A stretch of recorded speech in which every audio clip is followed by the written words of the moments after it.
네, 안녕하십니까. 네, 서울 메타위크 패널 토크 세션에 함께 해주시는 여러분 반갑습니다. 저는 유튜브 테디노트 채널을 운영하고 있고요. 그리고 AI 교육과 개발에 정말 진심인 테디노트 운영하고 있는 이경록입니다. 오늘 잘 부탁드리겠습니다. 오늘 이 자리에 멋진 패널 두 분이랑 함께 하게 되었는데요. 먼저 클레어님부터 간단하게 자기소개 부탁드릴게요. 안녕하세요. 이미 토크를 해서 아시겠지만 저는 마이크로소프트 기업의 코팔런 엔지니어링 팀에서 스태프 매니저로 일하고 있는 클레어백입니다.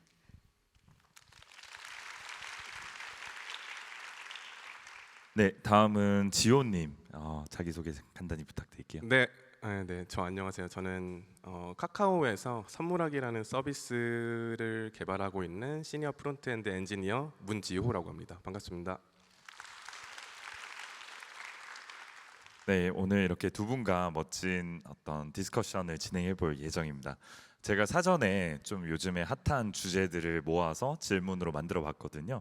아마 여러분들께서도 굉장히 공감 가는 내용이라고 생각이 듭니다. 그래서 제가 이제 번갈아 가면서 질문을 드리면은 차례대로 답변해 주시면 정말 감사드리겠습니다. 먼저 클레어님께 좀 여쭤보고 싶어요. 요즘 깃허브에서 깃허브 코파일럿 너무나도 핫한 것 같습니다. 이 깃허브 코파일럿과 같은 코딩 어시스턴트가 요즘에 굉장히 핫한 주제인데요. 기업 내에 적극 도입하고 있는지, 혹은 이와 같은 코딩 어시스턴트 이후에 개발자들이 개발하는 방식에 생긴 변화라고 할까요? 이런 거에 대해서 의견 주시면 정말 감사드리겠습니다. 제가 아까 했던 토크가 그게 대부분 커버한 내용이긴 한데 그래서 다시 들으셔야겠지만 저희는 아무래도 이제 회사 자체에서 개발을 하는 게 코딩 어시스턴트 툴이다 보니까요.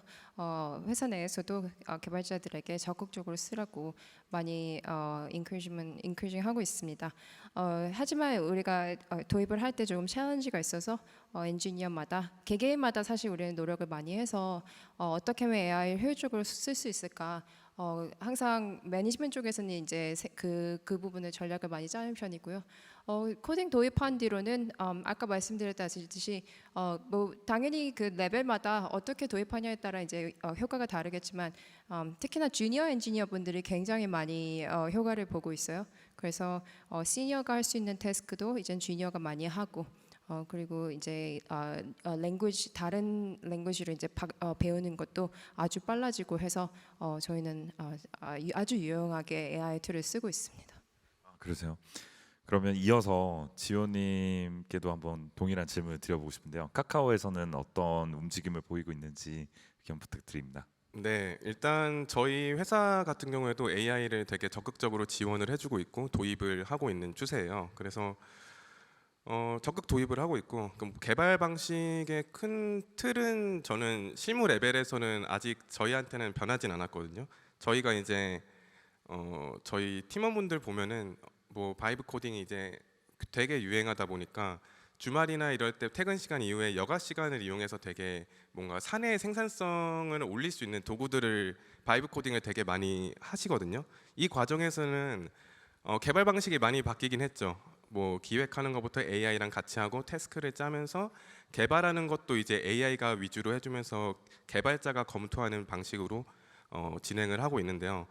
이런 방식으로만 봤을 때는 개발 방식이 개발자 위주가 아닌 이제 AI가 리드하는 형태로 좀 바뀌었다고 볼 수 있을 것 같은데, 실무를 할 때는 이거를 완전히 적용하기가 좀 힘들었어요. 그 이유는 저희 서비스도 이제 10년 이상 운영을 하고 되게 커머스 시장이다 보니까 되게 빠른 주기로 계속해서 기능들이 바뀌고 그러다 보니까 10년 이상 쌓인 기획서가 굉장히 많아요. 그래서 이런 모든 컨텍스트를 이제 AI에게 주는 것에 대해서 좀 과도기적인 부분이 있어서 이 부분을 완전히 AI에게 좀 위임하는 데는 좀 어려움이 있고요.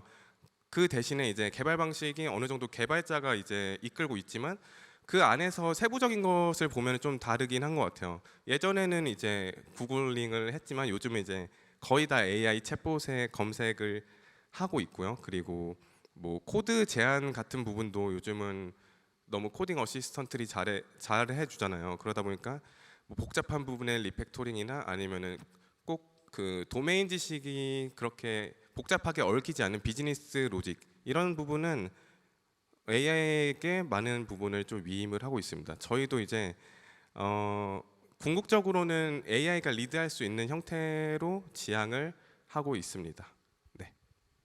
답변 감사합니다. 대본에 없는 질문을 좀 드려보고 싶은데 그 지금 만약에 원래 개발자가 AI 이전에 그냥 100의 업무를 다 했다고 가정을 해볼게요. 100 중에 지금은 한 얼마 정도를 AI가 좀 대신 도와주고 있다. 한 몇 정도라고 생각하세요, 지호님께서는?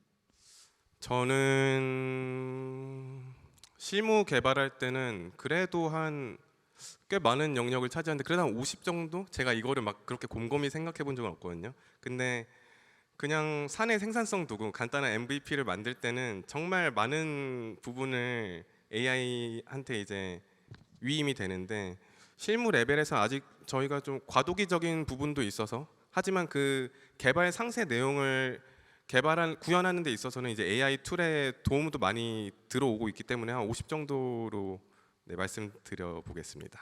클레어는 어떻게 생각하세요? 저희도 이제는 그 전에는 한 30% 정도였을 것 같은데 우리는 새로운 피처가 나올 때마다 우리 회사의 개발자를 대상으로 그 피처를 테스트를 하기 때문에 그럴 때마다 더 이제 좀 올라가는 것 같아요. 그래서 지금은 거의 한 50% 정도 그 정도 이제 AI를 많이 쓰는 것 같아요. 저희 개발자들이 되게 무서워하는 게 이게 AI가 나온 지 얼마 안 됐는데 벌써 50라고 말씀해 주신 것 자체가 되게 놀라운 수치라고 저는 생각이 들거든요. 이 부분에 대해서는 제가 조금 이따가 다시 한번 또 질문 드려보겠습니다. 그러면 지금 AI를 사용하면 50를 대신 해주고 있다. 두 분 다 비슷하게 말씀을 해주셨는데요. 그러면 우리가 바꿔 말하면 개발자의 생산성이 올라갔다 이렇게 볼 수도 있을 것 같아요.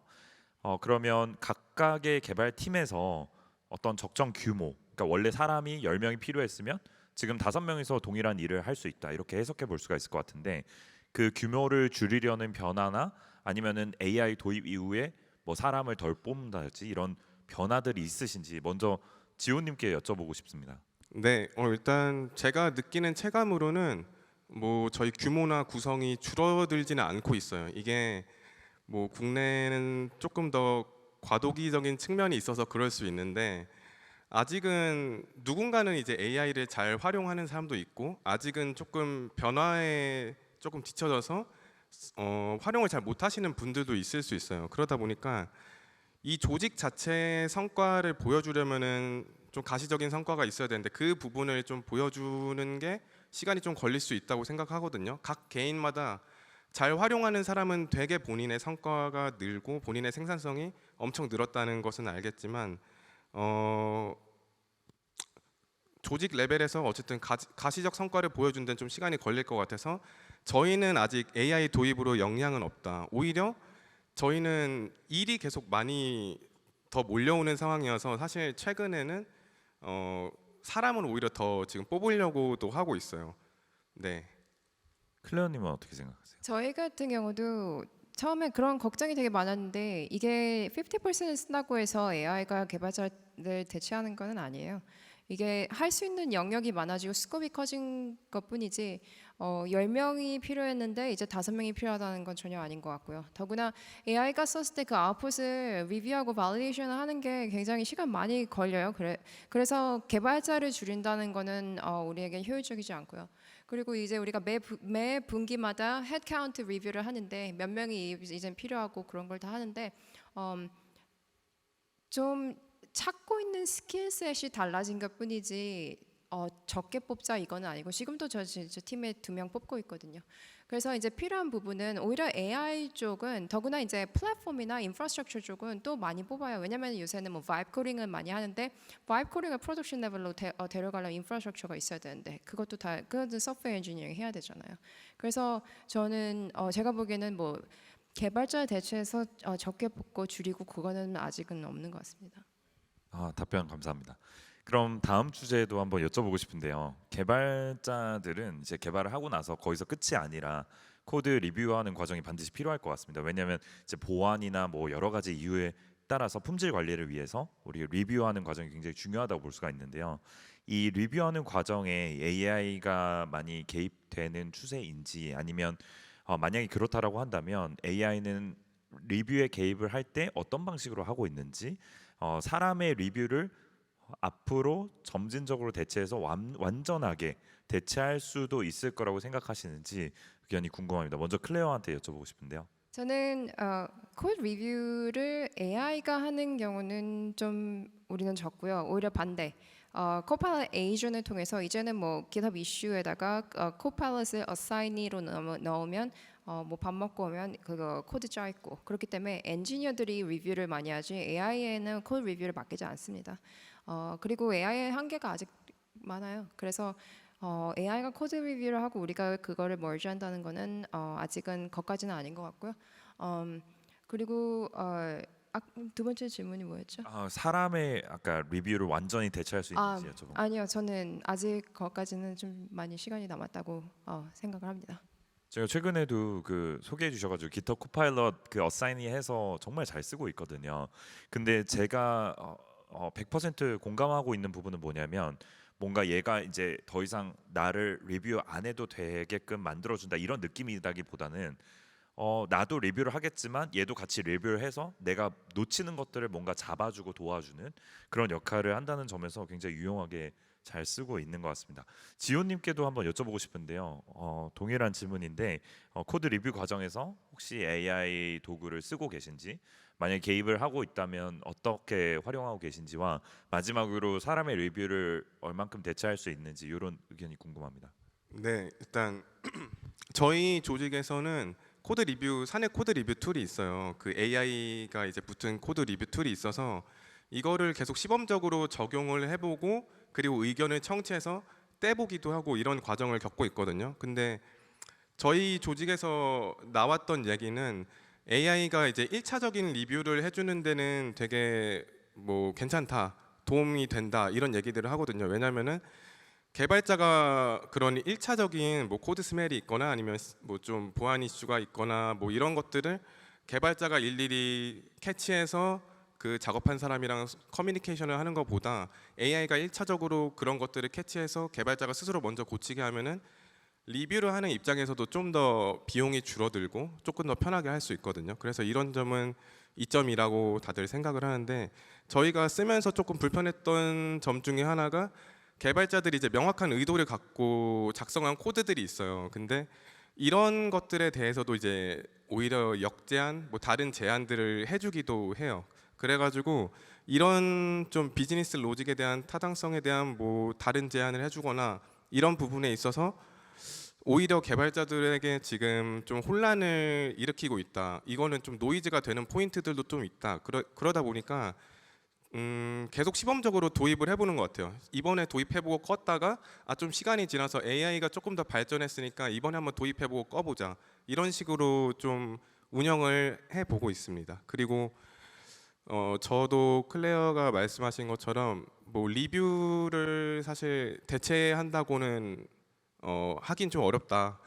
할 수 없다라고 생각을 하고 이 AI가 할 수 있는 그 코드 리뷰는 1차적인 리뷰를 맡기는 게 좀 효율적인 것 같고 그리고 최종 리뷰는 개발자가 하는 게 조금 확실히 맞는 방향인 것 같아요. 어쨌든 저희가 시간이 지나면서 AI에게 점점 위임할 코드들이 많아질 수 있는데 그러다 보면 저희가 자연스럽게 리뷰하는 롤의 비중도 되게 커지게 될 거예요. 근데 그 과정에서 저희만의 도메인 지식이 필요한 그런 부분들을 캐치해야 될 수도 있고 혹은 뭐 윤리적 문제가 없거나 보안 이슈가 없거나 혹은 성능적으로 좀 문제가 없거나 이런 것들은 그리고 혹은 뭐 그런 것도 있을 수 있겠죠. 결국 지시하는 사람이 이제 개발자가 되면은 자연어로 어쨌든 질문을 하게 되면은 AI가 뭐 의도를 다르게 파악해서 작성을 할 수도 있는 거잖아요. 그래서 이런 과정에서 사실 100%의 정답을 완전 기대할 수는 없기 때문에 인간이 개발자가 리뷰하는 과정이 꼭 필요하다고 생각합니다. 너무나도 좋은 내용 감사합니다. 이제 다음 질문으로 한번 넘어가 보려고 하는데요. 다음 질문 전 사실 너무나 기대되는 질문이에요. 사실 제가 주변 사람들한테 많이 물어보는 질문이거든요. 요즘에 사람들이 AI 도구들 막 쏟아져 나오잖아요. 그리고 LLM도 막 계속 막 경쟁하면서 많은 모델들 나오는 것 같습니다. AI를 잘 활용하는 개발자가 있으신 것 같아요. 잘 따라가고 계신 개발자, 그리고 이 도구를 잘 활용하시는 개발자가 있고 그렇지 않은 개발자가 있는 것 같은데 그 두 명 간의 성과 차이가 실제로 존재하는지 궁금합니다. 먼저 클레어님. 네, 확실히 있죠. 뭐 어떻게 쓰냐 아니면은 뭐 엔지니어마다 다르긴 하지만 근데 이제 전반적으로 보면은 확실히 차이가 많이 나요. 아까 말씀드렸듯이 이제 좀 learning curve가 프로세스가 굉장히 빨라졌다고 말씀드렸잖아요. 그래서 코팟으로 같이 이제 어시스턴트로 쓰는 친구들은 new language를 할 때 그때 할 수 있는 정도의 포텐셜이 굉장히 크고요. 태스크도 빨리빨리 픽업하고 그리고 우리가 보는 게 이제 PR 리드 타임을 보는데 AI 쓰는 친구들은 확실히 PR 리드 타임이 좀 훨씬 적은 것 같아요. 그리고 이제 코드 베이스에 우리가 아까 말씀드렸는데 모노리스가 있고 새로 개발한 건 다 마이크로소프트로 가는데 거기 컨텍스트를 이제 자기가 매뉴얼을 보면서 이해를 하려고 하는 개발자가 있고 아니면 이제 뭐 코파일을 통해 가지고 디펜던시를 생각하지 못했던 걸 다 보고 그런 식으로 적극적으로 활용하는 친구들은 확실히 이게 빨라요. 그리고 아웃풋도 많고 그런 걸 보면서 제대로 활용하는 사람들은 확실히 생산성의 성과가 좋고요. 근데 하지만 이게 잘못 쓰게 되면 오히려 조금 익스피리언스가 적은 친구들은 코드를 다시 리팩토링하고 리뷰하고 그런데 시간이 솔직히 많이 걸려요. 그렇기 때문에 어떻게 쓰고 누가 쓰냐에 따라 좀 많이 달라지긴 하는데 이렇게 많이 전반적으로 보면은 그때는 확실히 AI 쓰는 사람들이 성과가 많이 나오는 걸로 보고 있습니다. 네, 지호님은 혹시 어떻게 생각하세요? 그 질문이 적극 활용이었나요, 아니면 잘 활용이었나요? 그러면 질문을 제가 정확하게 적극적으로 쓰는 개발자가 있고 쓰긴 쓰는데 이제 필수적인 도구만 쓰는 사람이 있다고 이렇게 질문은 조금 바꿔보겠습니다. 잘 활용하는 케이스는 네, 있어요? 일단 적극적으로 활용을 하는 케이스는 사실 아까 클레어가 해주셨다시피 잘 활용하는 게 중요해요. 잘 못하면은 사실 이거를 이 코드를 어쨌든 프로덕트에 이제 내놔야 되는데 되게 잠재적인 위험성이 있다고 생각하기 때문에 오히려 안 쓰는 사람만 못할 수도 있다고 생각을 하거든요. 그래서 일단 전제는 잘 활용해야 된다라는 전제가 깔려야 된다고 보고 잘 활용한다라는 가정이 있을 때 저희 조직 내에서도 지금 뭐 올해 초부터 이제 되게 이게 좀 핫해진 것 같아요. 그래서 되게 눈에 보이지 않는 성과 차이들이 보이거든요. 이제 이게 1년을 다 쌓아서 좀 종합적으로 보면은 더 잘 보일 것 같은데 지금 제가 보기만 해도 AI를 적극적으로 활용하고 공부하는 사람은 매주 이제 저희도 주간 회의를 하게 되는데 그 과정에서도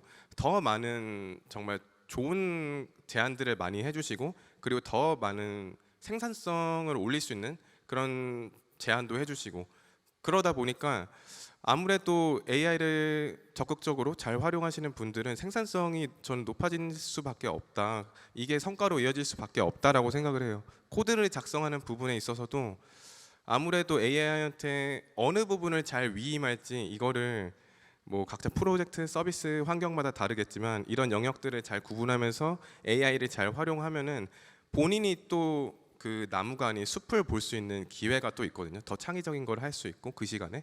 그래서 그 같은 시간 동안에 더 할 수 있는 게 많아지기 때문에 성과 차이는 무조건 존재하고 아마 AI로 학습을 하시는 분들은 이제 안 쓰는 분들과 그 학습의 격차가 되게 벌어지잖아요. 그래서 저는 이게 시간이 지날수록 더 가시화가 잘 될 것 같아요.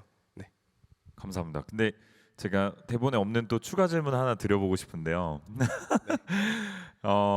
사실 누구나가 여기 계신 분들 다 AI 도구 다 잘 쓰고 싶은 마음은 같을 겁니다. 근데 잘 쓰기 위한 노력들을 사내에서 어떻게 하고 계신지 예를 들어서 뭐 스터디가 될 수도 있고 아니면 뭐 팔로우하는 뭐 레딧이나 뭐 이런 것들이 있을 수 있는데 혹시 그런 것들이 공유가 가능하실까요?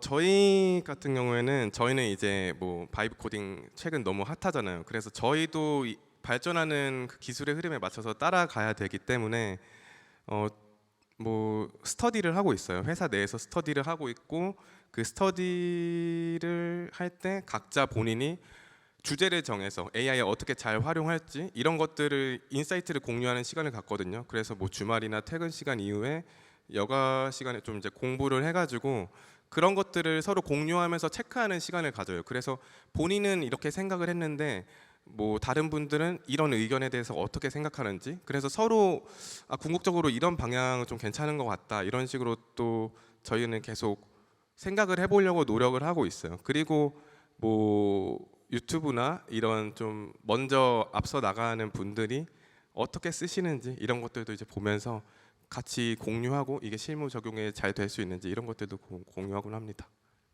네, 감사합니다. 기업도 너무 궁금한데요. 일단 궁금한 거는 해외에서도 우리나라에서는 이 스터디 문화가 굉장히 잘 되어 있거든요. 그러니까 공유하고, 왜냐면은 우리 조직이 다 같이 잘 돼야 되니까, 나만 알아서는 그게 조직에 적용이 되기 어려우니까. 기업에서는 그런 분위기가 있는지도 좀 궁금하고, 만약에 이 AI 툴들을 잘 활용하기 위한 어떤 내부 스터디랄지, 아니면 그렇지 않다면 그걸 잘 활용하는 개발자들은 도대체 그 친구들은 어떻게 잘 활용하게 됐는지, 그런 것들이 좀 궁금합니다. 먼저 미국은 내부 스터디 같은 거는 잘 안 하고 개인 내가 하고 싶은 거 내 시간에 내가 알아서 한다는 그게 크기 때문에 그런 거 있으면 참 좋긴 할 텐데 북클럽 이런 거는 있어요. 같은 책 읽고 토론하고 그런 거 있는데 스터디 클럽 같은 거는 많이 없어요. 근데 이게 미국 문화에서 다른 게 이게 회사 내에서 우리 회사를 예로 얘기를 하면은 여기 한 사람 한 사람 매니저랑 굉장히 많이 토론을 해요. 그래서 AI도 어떻게 쓸 거냐 했을 때 뭐 제가 조금 더 다른 매니저들보다 더 하는 건 있어요. 사실 저는 제 팀을 너무나 아끼기 때문에 그래서 한 사람 한 사람 앉혀놓고 AI는 넌 어떻게 쓸 건지 계획 다 짜와요. 그래서 이 사람이 개발을 했을 때 제가 가장 먼저 하는 일은 AI를 굉장히 잘 쓴 케이스를 베스트 프랙티스를 다른 부서에 광고를 하는 거예요. 그렇게 하면은 이거를 너네 부서도 이렇게 쓸 수 있어. 그러면은 이 사람의 저는 그 매니저가 그 사람의 biggest advocate이라고 생각을 하거든요. 그런 식으로 하면은 이제 다른 엔지니어들이 보면서 저 생각은 못했는데 그러면서 이제 코드를 보면서 따라해보고 그런 식으로 많이 배우죠.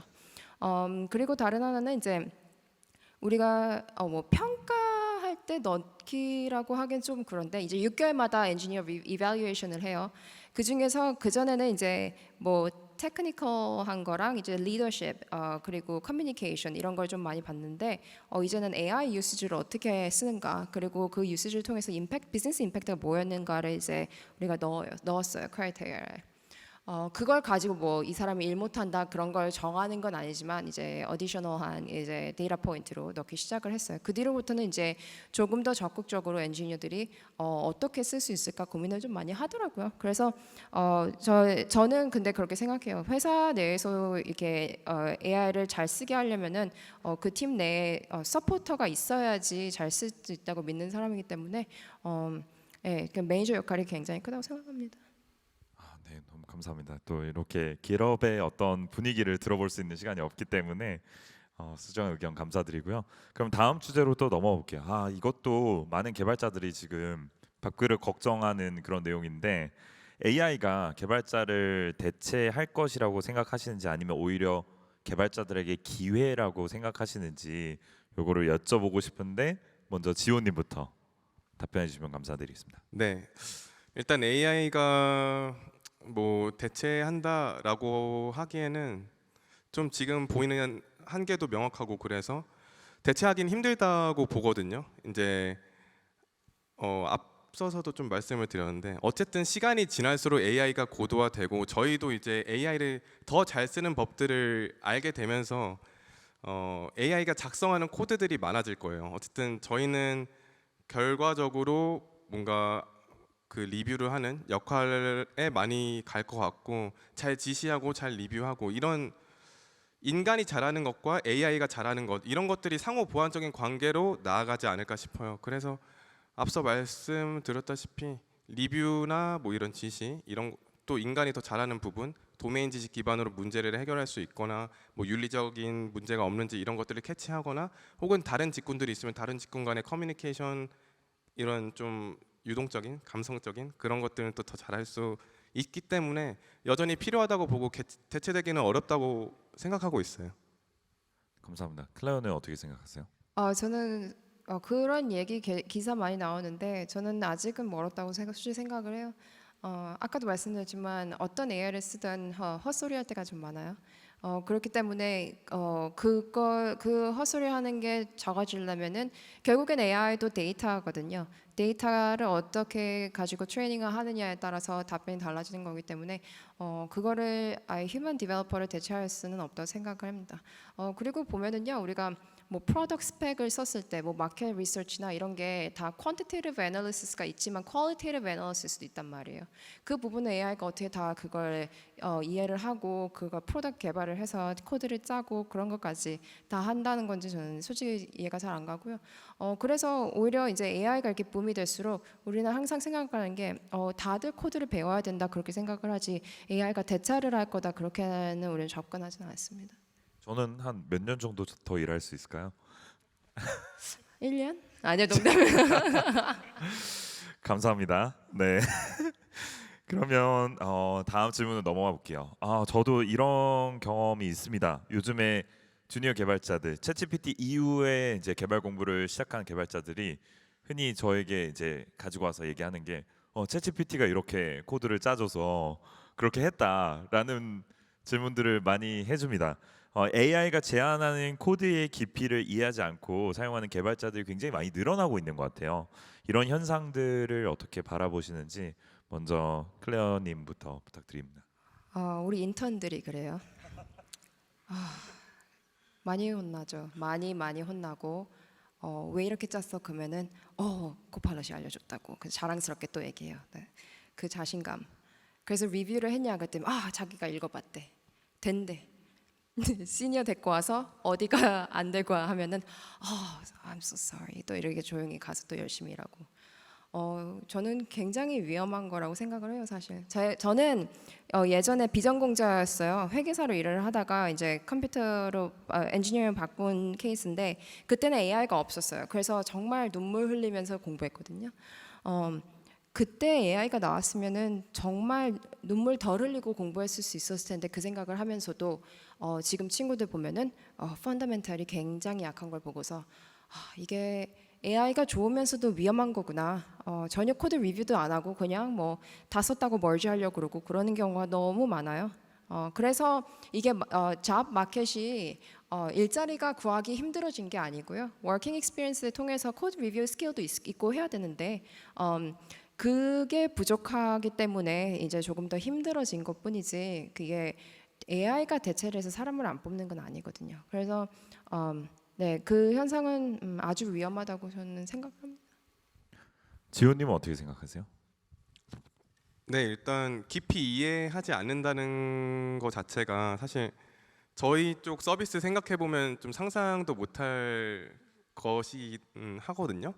왜냐하면 코드를 깊이 이해 안 하고 이 서비스를 유저한테 내놓는다는 거는 굉장히 잠재적인 위험성을 되게 두고 배포를 하는 그 유저에게 주는 거예요. 그러다 보니까 일단 저는 실무에 일하는 개발자들은 어쨌든 그 코드에 대한 책임이 있어야 된다고 생각을 해요. 그랬을 때 AI가 이런 작성한 코드들을 깊이 이해하지 않고 뭐 풀 리퀘스트를 올리거나 이런 부분은 굉장히 문제가 많이 될 소지가 있다라고 생각을 해요. 이런 부분이 좀 문제가 될 수 있는 게 일단은 본인의 성장에도 좋지가 않거든요. 이게 어쨌든 또 점점 저희가 리뷰하는 입장이 될 거라고 했는데 AI가 시간이 지나면서 더 고도화되면은 저희도 그거에 맞춰서 수준을 높여가야 된다고 생각을 해요. 그래서 더 많은 학습량이 요구될 수도 있는데 그 과정에서 뭔가 애초에 깊이 이해하는 법 것들을 잘 모르고 이렇게 일을 해오면은 소프트웨어적인 그런 기본기 펀더멘털들이 무너지기 때문에 그런 부분에 있어서 좀 위험한 현상이 아닌가 싶습니다. 감사합니다. 네, 두 분의 의견 잘 들어봤고요. 이제 몇 개 질문이 안 남았습니다. 이제 점점 막바지로 가는데 사실 마지막에 꼭 드리고 싶은 질문은 이건 것 같아요. AI가 결국에는 개발자의 일부 영역을 대체하는 건 맞는 것 같습니다. 그런데 내가 대체되면 안 되겠죠. 저는 대체되기 싫거든요. 저희가 대체되지 않기 위해서 앞으로 개발자들은 어떤 역량을 더 키우면 좋겠는지 생각하시는지 지호님부터 답변 부탁드립니다.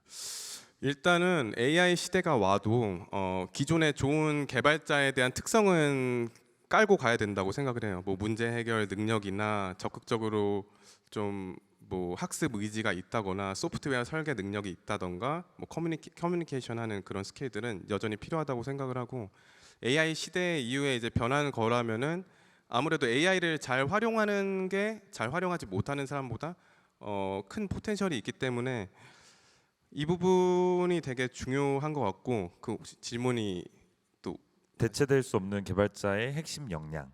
네. 그래서 이런 역량들을 잘 갖춰야 된다고 생각해요. 일단은 AI를 잘 활용을 할 수 있는 역량도 중요하고 아까도 계속 반복해서 말하지만 결국에는 AI에게 많은 코드를 위임하고 저희가 이제 뭐 지시를 할 수도 있고 리뷰를 할 수도 있는 역할이 올 텐데 이런 것들을 리뷰하기 위해서 저희의 그런 소프트웨어적인 펀더멘탈 그런 기본기 이런 것들은 여전히 핵심 역량이라고 생각을 하고 있습니다. 그러면 제가 갑자기 또 돌발 질문 하나 드려보면은 만약에 지금 당장 후배를 뽑는데 신입 개발자의 여러 역량들이 있는데 어떤 역량들이 이 친구와 같이 일하고 싶다의 결정적인 요소에 미칠 것 같으세요? 한 몇 가지만 말씀해 주셔도 좋습니다. 일단 좀 기본기 있는 사람, 뭔가 코드를 깊이 이해하려고 하고 그런 좀 AI가 짜준 거를 그냥 막 쓰려고 하거나 이런 것들은 좀 아닌 것 같고요. AI를 잘 활용하려는 그런 모습도 보이면서 이 사람이 소프트웨어를 대하는 태도, 이런 기본기들 이런 거를 봤을 때 그런 것들이 아마 좀 좋은 포인트로 여겨지지 않을까라는 생각을 합니다. 감사합니다. 다음은 이제 클레어님께 여쭤보고 싶은데요. 클레어님은 또 게다가 실제로 인터뷰도 정말 많이 하실 테니까 아마 더 잘 답변해 주실 수 있을 거라고 생각이 드는데 AI가 먼저 절대 대체할 수 없는 개발자만의 앞으로의 핵심 역량은 무엇이라고 생각하시는지 궁금합니다. 뭐 코드에 대한 뭐 중요성은 많이 얘기했으니까 그거는 스킵할게요. 전 두 가지라고 생각하는데 하나는 의외로 엔지니어들의 그 비즈니스 아큐멘 이 프로덕트가 될까 마켓에서 그거 생각이 되게 중요해요. 이게 프로덕트 매니저의 일이라고 생각하는데요. 아니에요. 프로덕트 매니저들은 볼 수 있는 그 시야가 은근히 좁아요. 근데 개발자들이 더 그 퍼스펙티브를 넓혀주는 개발자만의 또 시각이 있어요. 내가 어떤 개발을 하냐. 예를 들면 코파일럿을 예로 할게요. 프로덕트 매니저가 이게 어떻게 도움이 될까, 마켓에서 어떤 포텐셜이 있을까 그렇게 하는 데는 뭐 AI 코딩 툴이다, 코딩을 도와준다 그 정도일 수도 있지만 하지만 개발자 입장에서 보면은 컴플리션 퀄리티가 중요하고 챗 익스피리언스는 이래야 되고 더 많은 인사이트를 줄 수가 있어요. 그래서 비즈니스 아큐멘이 의외로 되게 중요하고요.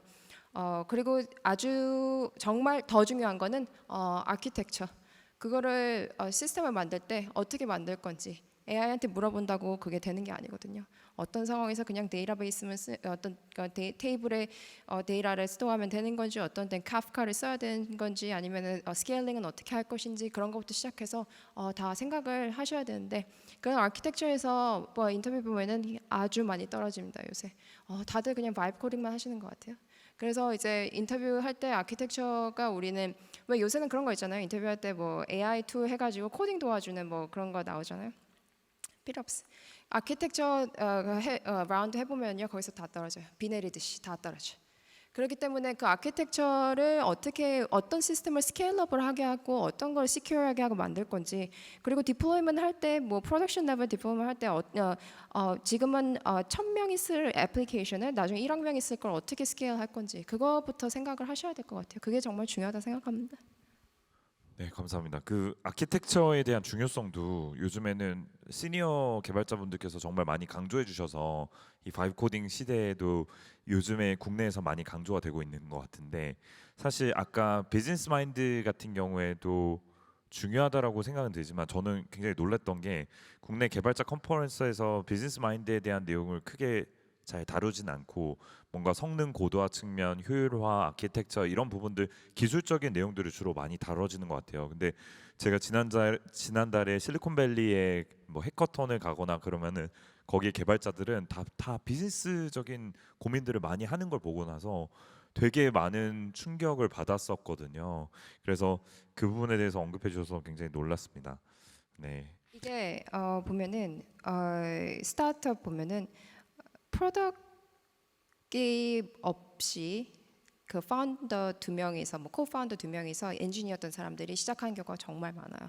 그 이유가 있거든요. 그래서 비즈니스 아큐멘이 더 중요하고 나중에 프로덕트 매니저를 프로덕트 파트너를 뽑는 경우가 많죠. 그런데 약간 이런 것들도 있는 것 같아요. 약간 개발자한테 그런 비즈니스적인 고민을 요구를 하면은 나는 개발을 하기 위해서 여기에 온 거지 뭐 비즈니스적인 걸 고민하기 위해서 온 건 아니다. 이렇게 좀 반감을 가지는 개발자들은 혹시 없나요? 나가야죠, 그럼. 아, 네. 네, 잘 알겠습니다. 네. 자, 그러면 이제 마지막 질문 머릿속이 하얘지네요, 갑자기. 네. 마지막 질문을 드려보면 딱 맞을 것 같습니다. 네, 마지막으로 사실 저희가 고민하고 있는 게 AI의 개발 속도가 너무 빠른 것 같아요. 앞으로 이 발전 속도, AI 기술의 발전 속도를 봤을 때 개발 업계 앞으로 어떻게 변화할 것인가, 이걸 뭐 개발자의 어떤 개발 문화도 좋고요. 아니면은 뭐 전반적으로 생각하시는 다양한 방면으로 얘기해 주시면 너무 감사드리겠습니다. 지호님부터 먼저 부탁드릴게요. 네, 저는 생각해봤을 때 개발 업계가 어떻게 변할 거라고 뭐 엄청 예측은 할 수 없겠지만 제가 봤을 때 제가 속한 조직에서는 되게 분업화가 잘 돼 있거든요. 기획자, 뭐 디자이너, 프론트 엔지니어 중에서도 뭐 웹 퍼블리셔도 있고 이런 식으로 분업화가 되게 잘 되어 있는데 AI가 되게 발전을 많이 하면서 저희도 이제 요구되는 학습량이 많아질 거라고 이제 앞서 말씀을 드렸잖아요. 그러다 보니까 그런 고민이 들었어요. 이게 제가 프론트 엔드에 그 지금 고도화를 하기에도 뭔가 바쁠 수도 있는데 내가 기획자랑 디자인까지 이거를 다 할 수 있을까? 저희가 지금 그 서비스 유저한테 내놓는 서비스는 어쨌든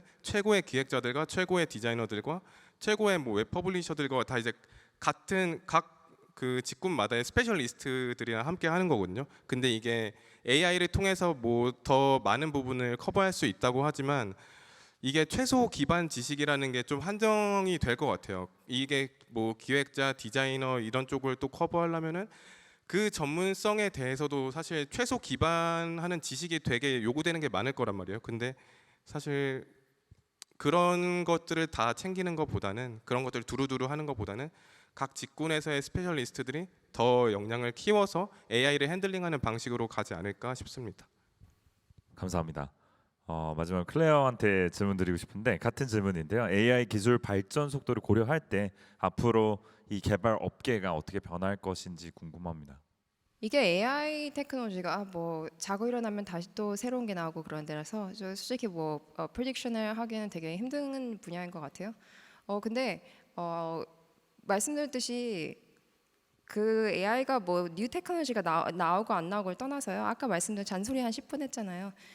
AI 코딩 둘 끄고요. 그냥 프로젝트 10개만 만들어 보시면은 그렇게 해서 그 엔지니어링 펀더멘털 강하게 하시고 그렇게 하는 게 정말 중요하지. 미래를 보고서 이 공부를 미리 해야겠다. 그거는 아직은 좀 서툰 그런 것 같습니다. 저는. 네, 알겠습니다. 감사합니다. 이렇게 해가지고 저희가 이제 패널 토크를 해봤는데 벌써 준비한 40분이라는 시간이 금방 지나갔습니다. 재밌게 들으셨는지 모르겠고요. 제가 오늘 질문을 뽑아올 때도 이렇게 두 분의 패널 분들이랑 많이 고심을 해서 많은 분들께서 좀 궁금하실 주제로 준비를 해봤습니다. 요 시간이 좀 유의미한 시간이었으면 좋겠다는 생각을 하면서 이렇게 마치도록 하겠습니다. 오늘 함께해 주셔서 감사합니다. 감사합니다.